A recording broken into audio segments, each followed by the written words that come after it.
Hello and welcome to the She Reads Romance Books podcast, the ultimate show for romance book lovers looking for the best books worth reading. I'm your host, Leslie Murphy, and in each short episode, I share my favorite book list of recommendations so you know exactly what to add to your must-read list. Join me as I explore the romance genre and have fun collecting book boyfriends along the way, because life is better with a love story. Hello, readers. Thanks for tuning in today for this episode of the She Reads Romance Books podcast. I am sitting here with my chai latte. I think I mentioned a couple episodes ago that I've been obsessed lately with making matcha lattes, but today I'm going chai, and it has a little more caffeine than I think I'm used to. So I might be like on the ceiling by the time I finish this episode, but I'm excited because, and I think I forgot to mention this in a couple episodes from this month, that October this month marked my 1-year anniversary of the She Reads Romance Books podcast. So yay, 1 year already. Gosh, I cannot believe it. This is episode 80. I've done 80 episodes. So if you've been here through the whole year, oh my gosh, thank you so much. If you're new to the podcast, welcome. It's been really fun. I just, sitting behind the microphone and talking about my passion reading romance books. I'm not really one to like to be in front of the camera, either on social media or even on YouTube, but talking about romance books here on the podcast has just been a complete joy. So I'm going to continue. Stay tuned for even more episodes in this next year. I'm super excited, and a big shout out to Carrie Ann, who definitely has been helping me these last few months get these episodes together. I could not do it without you. You are the best. So today, I love these episodes every month. Today, I am going to share my mini book reviews for all of the romance books that I read this past month in October. I always say that time is short and money should be well spent. And with so many romance books to pick from, which honestly is a really good problem to have, I just wanted to help steer you in the right direction, right? So that you know what romance books I recommend that you read and which books you may just want to skip if our, tastes haven't been aligned from either past episodes you've listened to or past book lists that you've checked out. So I'm going to be sharing all the books that I read this past month in October. But before I get to my reading list, I want to tell you about a new rock star romance called Platinum Promises by Jessa Nevins. Craving a steamy love triangle you can't keep your hands off of? In Platinum Promises, Kit moves to New York after a painful breakup with Sully, ready for a fresh start. Then she meets Dom, an electric connection sparks, and the chemistry is undeniable. But what Kit doesn't know is that Dom is Sully's fiercest rival. With passion and rivalry colliding, can Kit handle the fallout? So go ahead and grab your copy of Platinum Promises by Jessa Nevins today. It is available on Amazon and Kindle Unlimited. So, Platinum Promises on your TBR list. Let's see if I can add a few more based on my reading list. And my October reading list kicked off with a holiday romance that is on my list of new Christmas romance books releasing in 2024, and that is The Fake Wedding Project by Pippa Grant. Now, I dove into this arc because I love fake relationship romance books set around the holidays where the characters are trying to convince their families that they are indeed together. This one uses that same trope and plot, but sort of raises it up a notch because Amanda announces to her family that she is engaged to Dane, her best friend's brother, without him even knowing it. But Dane sort of goes along with the fake engagement because he hopes that their engagement will end a generations-long feud between their two families in their small town that's just causing chaos for everybody. Plus, there's this little fact that he has always had a crush on her since high school. So it's such a great premise, right, for a fun holiday romance that read, honestly, like that it could be the next Hallmark Christmas movie. I only wish that we got a bit more substance to the story, but I kind of think that's like what Hallmark movies are. They're just this cute short story that's to the point with a happily ever after in a small town. And that's really what you get in this book. There was a cute dog sidekick and townspeople eager to see them and the family's feud. And I enjoyed seeing how these two just sort of clicked for one another, making it like, a nice light holiday read. But it just needed a lot more for me to love it. I gave it a 3-star rating. If you like sweet holiday romance stories that take place honestly in just one week and that resemble a Hallmark movie, then I would recommend it. Otherwise, maybe check out a different new Christmas romance book from my list that I mentioned. My next book for October was an audiobook. I got an advance copy of Ali Hazelwood's latest novel, Two Can Play, that released first on Spotify, which I think is a really cool partnership and idea that was created. It's only available as an audiobook as of now, but I really enjoyed it. And like I do all of Ollie's books, honestly. I mean, let's be real. And I gave it a 4-star rating. This is more, office perfection from Hazelwood as she totally shines when it comes to colleagues to lovers love stories. And this one is no exception. Of course, you ultimately always want more of her characters, but I felt like this audiobook was satisfying in its length. It's only about 4 hours to listen to from start to finish. Her characters are also always so much fun to fall for, but I love how she made them video game creators and designers who were both obsessed with the same book that served as the inspiration for this new project that they would be working on together. Their shared passion was so evident, and it was a really great hook to illustrate their compatibility. So I say, like, gaming nerds for the win with this book. I said this in the She Reads Romance Books Reader Lounge, my private Facebook group, and also in my newsletter, that this book reminded me, though, of how much the miscommunication trope really just breaks my heart, especially when it keeps two people so obviously meant for one another apart, especially when we are talking about them being apart for years. That being said, it just took a little forced proximity for these two staying at the same retreat center to finally talk to one another and discover that they had feelings for each other all along. So if you're an Ali fan, then you have to listen to it. Definitely put it on your TBR list. But you'll also enjoy it if you like her enemies to lovers books, forced proximity, and snowed in romance books. I also should mention, too, that I love how Ali always gives great examples of consent in her books and how that manifests when the love interests finally give in to their feelings. It's never cheesy or unnecessarily awkward, but what it really sort of should be, in my estimation, in the real world. And she shows that again in this book. So well done, Ali, on that respect. So I think Ali Hazelwood can do no wrong in my mind. I absolutely adore her books, including this one, and cannot wait for the next. I highly recommend it. Okay. Next, I dove into a new romantasy book that is available now and which made my list of most anticipated new romantasy books for 2024, and that is A Tribute of Fire by Soraya Wilson, which I rated 4 stars.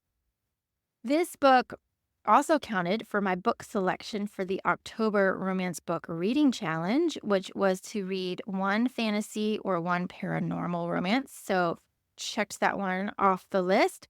So A Tribute of Fire, it follows, or what I think is the tried and true formula for romantasy books that just works, right? And I think has hooked people in this past year. You get a strong female heroine who apparent, only usefulness is an arranged marriage. However, before that marriage can come to be, in this book, she sacrifices herself for the good of her dying country by ensuring that her name is chosen for the annual sacrifice that risks 2 maidens in a life or death race that has never been won in a millennium. So, kind of think, Hunger Game vibes for the start of this story. And you don't have to wait long in the story to see Leah, the heroine, take this risk in hope that she can survive the labyrinth race to the goddess's temple. Only the story doesn't end there. From this point, The story, I felt, did slow a bit with world building and the introduction of other characters at the temple. But what really keeps you glued to the pages is the appearance and reappearances of Jason, excuse me, the apparent hero of the story and series. He is, we'll say, a sailor she meets in her country and then travels with across to the new land where she is going to compete in the maze, and who she has instant chemistry with, and then some. I loved the back and forth between these two and really just wanted more and more of them in the book. You know that there is more than meets the eye when it comes to Jason, who shows up at the most interesting of times for Leah throughout the story, but you don't really understand what he's all about until the very end of the book with a jaw dropping revelation. So the book does end on a cliffhanger and sets the stage for what is to come in book two, which is going to release, I think, in October of 2025, and one I will definitely be reading. So if you love romantasy, check out A Tribute of Fire, which released November 1st. Okay. Next up for me was a series of hockey romance books that I totally binge read in about 4 days. And that's really saying something because each of these books, I think, was well over 500 pages. And I'm talking about the Playing for Keeps series by Becca Mack, which Karen in the She Reads Romance Books book club had mentioned that she loved. So I dived into the series since it was in Kindle Unlimited and I was completely hooked. It's I was thinking about it. It had been, like, a really long time since I binge read a full series, from start to finish, because now I always feel like I have to move on to the next bigger, latest book, but it felt so good, honestly, just diving into these players and their respective love stories. Now, the first book is called Consider Me. It released in March of 2022. And we are up to book 4 in the series, which released this past July. And I know that we have at least one more book coming to make a 5th book in the series, but I'm not quite sure when that one's going to release. But Consider Me is about the captain of the NHL hockey team, and his name is Carter Beckett. He is a total playboy who is captured, in the latest gossip rags with someone new on his arm every week, but he ends up falling for his best friend's fiance's best friend, Olivia, who is a high school gym teacher who, upon meeting him, wants nothing to do with him. Of course, she's been warned to stay away from the playboy, but she's not a one night stand kind of person anyway, and she doesn't care for his reputation. But he kind of relentlessly pursues her, and ultimately she can't resist, and of course, falls for him head over heels. It was really cute, though, seeing him try his best at dating, which was completely new for him, and how they really worked on communicating to each other their fears. Both were really worried that they'd get their hearts broken, right, because of their past. But he is honestly hilarious, wicked hot with such a dirty mouth. Their moment of conflict, I could kind of see coming, right? But it got resolved, of course, and all was well. But this book also, sets up all the other players and family members nicely without losing sight of the main story, which I can sometimes not stand when that happens in like book one of a series, where it's so much like build up for the whole series at expense of the book one story. But that wasn't the case in this book. It was so good. Carter was so hot. And you get more of Carter and Olivia throughout the rest of the series, which is fantastic because I love them so much. And he just ends up providing the best comedic relief throughout the entire series. I gave this book 5 stars. Loved it. Definitely read Consider Me at least, and then see if you want to continue with the series. As I said, I did. And so the second book in the series is called Play With Me, and it features the love story between Carter's younger sister, Jenny, and his teammate and best friend, Garrett. So you know that wasn't going to go over well when their hidden relationship sort of comes to the fore and when Carter finds out. But this is an obvious brother's best friend, friends with benefits, sort of neighbors to lovers romance. Jenny is a 24-year-old dancer who's finishing up her degree and figuring out what she wants to do next with her life. her brother gives her this really nice condo slash apartment in the same building as Garrett. And Carter asks Garrett to kind of check in on her, make sure she's settling in okay. And Garrett really likes Jenny, and he sort of turns into this fumbling, shy guy around her until this hilarious event happens, which breaks the ice and eventually gets them to start this friends with benefits relationship. Now, while this book too is super hot like the first one, it and definitely one for, I would say, those readers who love hand necklaces, because boy, does my boy Garrett love to hold Jenny's neck and throat. There's honestly more to this story, with something that happened in Jenny's past that keeps them from going all the way in their hookups.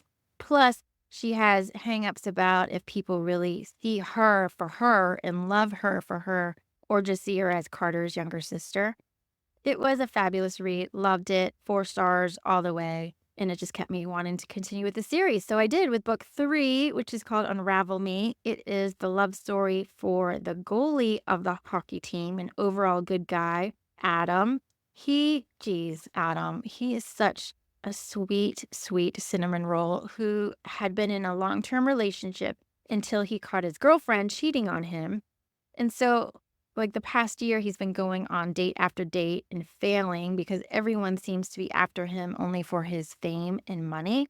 So when he bumps into Rosie while hiking with his dog, and she doesn't recognize him, for the professional athlete that he is, sparks definitely fly and he pursues her, but doesn't share who he is or what he does for his work.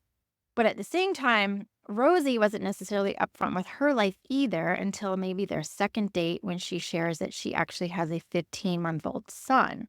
That doesn't scare Adam off in the slightest, but only really endears him more. And oh my gosh, this guy with that little boy is just so, so swoon worthy. Even if you don't like little kids in books, you are totally going to love this pair in this one. I loved Adam, who's such a sweetheart, but can also be a bit of a freak in the sheets, not gonna lie. But I loved Rosie too, who works at an animal shelter and is trying to finish up vet school while being a single mom. They also have this really interesting connection that both were in foster care, which is another great aspect to this story and influences how they both feel about relationships and love and their self-esteem. I highly recommend it for those who love the single mom falling for the cinnamon roll hot hockey player, vibes. Definitely another good one. Okay, and so continuing on with the series, book 4, if you've stayed with me, is called Fall With Me. It is a rivals, or I should say, it rivals book 1 as my favorite of the series so far because I loved Jackson, the new defensive man to the team. He's like their team enforcer and another total playboy. And his one night stand turned team photographer, Lennon. These two met in Cabo when he was there with his latest fling, staying in a cabana next to Lennon, who is in a honeymoon suite. She's there by herself because she canceled the wedding when her fiance was found hooking up with a waitress at their rehearsal dinner. He's such a douchebag. So, as it turns out, though, they end up having this epic one night stand, thinking they would never really see each other again. But they do see each other again when she gets hired to be the team's new photographer and social media person. Then, when her apartment ceiling, basically falls apart due to a leak in the apartment above her, she ends up moving in with Jackson into his condominium. So definitely forced proximity action in play here, where they then start hooking up, thinking that they can keep it casual, but it's anything but. Lennon was so fun and loved to push Jackson's buttons, but gosh, Jackson, he stole my heart every time he called her honey, which normally I'm not, it has to be done right for sweet terms of endearment, but Becca Mack did it perfectly in this book. He didn't think he was the relationship kind of guy because people were always leaving him and teams were always trading him, but he took such good care of Lennon and was a freak in the sheets too. So I love this book. It's now on my list of best romance books of 2024 and definitely a 5-star read. So now I'm just waiting for the 5th book, which I hope will come out in 2025. We will see. Cannot recommend this book enough. So thank you again, Karen, for this recommendation. I absolutely loved diving into this series. Okay.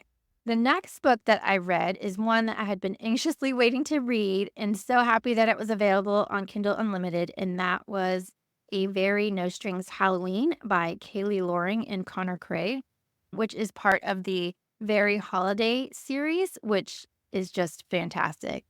Definitely another series that you should just go ahead and binge read. I've pretty much read all of those books, but the St. Patrick's Day book, which I'm keeping until March to read. And I've honestly loved every one that I have read. This is obviously a Halloween themed romance, and it's about Billy Boston, the cousin to the leads in the series, and the one guy of the family who has yet to settle down. So he won the lottery a couple years back and has been sort of like living up life while also hooking up on the regular with his neighbor, Donna. They've kept it a very no strings relationship without diving into their like personal details over the years, but they have these really fun hookups where they often role play. So they're super funny, super kinky. But Donna at this point has just inherited a house outside Boston and is thinking of fixing it up, but she also thinks that it's haunted. So Billy ends up meeting her there at one point for a hookup and then also ends up agreeing to help her fix it up and determine sort of what is going on with these paranormal activities that seem to be happening in the house. So there's this running storyline about the quote ghost stuck in the house, along with their relationship taking a turn towards something they both realize is more than just hookups when he asks her to teach him how to date. So this book, it was so funny, adorable, a perfect read for the Halloween season, excuse me. It has this slight paranormal angle to it, which, as I said, made it sort of the perfect second selection for my October romance book reading challenge.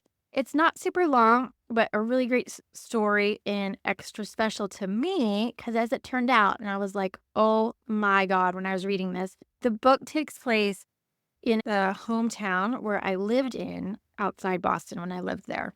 I told Kaylee this when I messaged her on, I think, Instagram, and she was totally floored as much as I was to see it as the focus of the book because I could picture it. I mean, she named places in the area where I lived, and the house that Donna inherits has a cranberry bog in the backyard, and I had a cranberry bog in my backyard.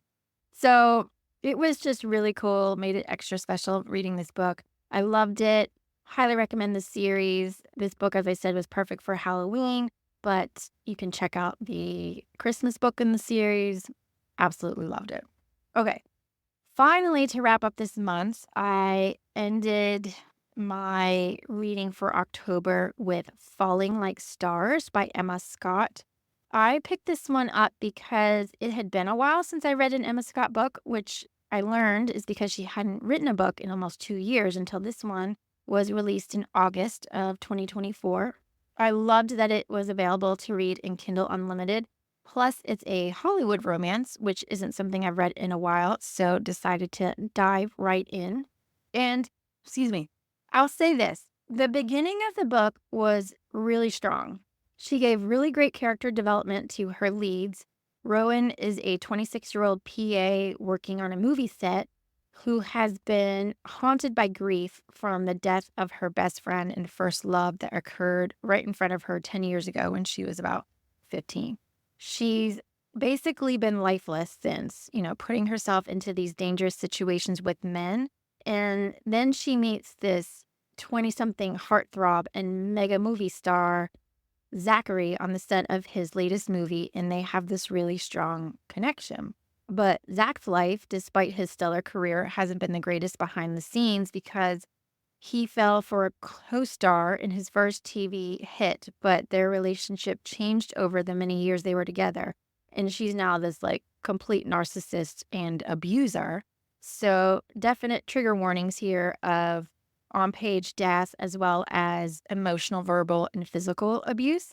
So as I said, the beginning is really good where your heart is just completely hurting for these two people because she really like paints the picture of what has happened in their past and where they are now.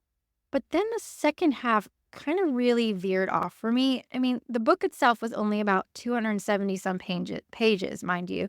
And it becomes like this insta love romance between Zach and Rowan when they honestly hardly know each other, hardly spent any time with one another to kind of build that connection.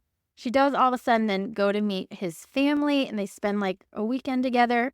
And then he deals with this fallout from his ex all the while she goes to therapy like once to deal with her 10 years of trauma, and him not at all initially. And things just sort of miraculously work out in a manner of like 100 pages or less. So I just found it a little too jarring and a little too unrealistic. And I just didn't really care about these people after a while, even though I really liked them at the beginning. So I say skip this one or check it out because it is easy to just grab in Kindle Unlimited. Otherwise, I'd pick one of her earlier releases because I really, really loved them. Like Someday is an MM romance she read and I absolutely loved it. So you can check that one out, I would say, instead. Okay, so that brings an end to my October reading list. But before I go, I'm going to leave you with two more books to add to your TBR list because based on the reading prompt and challenge from my A Year of Reading Romance card deck. If you're not sure what that is, it is my 52 card deck of reading challenge prompts in romance genre categories and tropes that help you answer that question, what should I read next?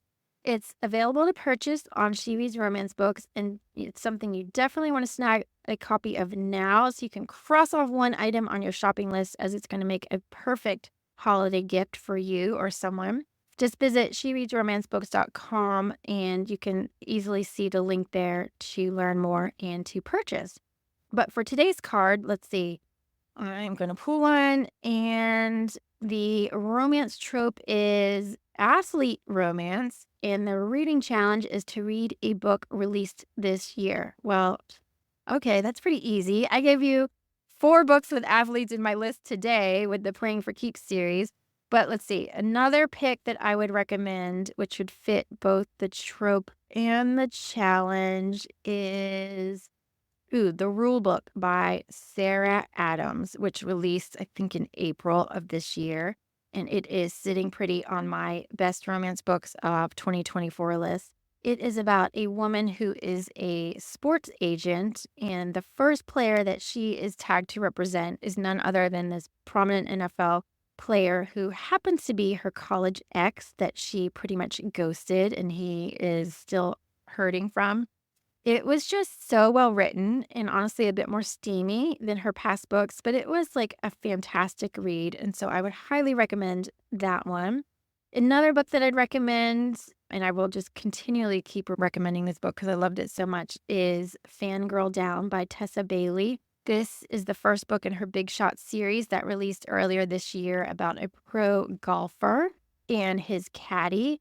It's just this fantastic grumpy sunshine romance with good, type 1 diabetes representation and just has all the great banter and steaminess that I've come to love from Tessa Bailey's books. So those would be my 2 recommendations to meet these challenge prompts. And so there you have it, my list of October romance books with my nods to those I think you should read and maybe those to just borrow or check out in Kindle Unlimited if you have a subscription. Because honestly, it's just easy to put, a book there on the DNF pile if you don't like them or just pick it up in the library.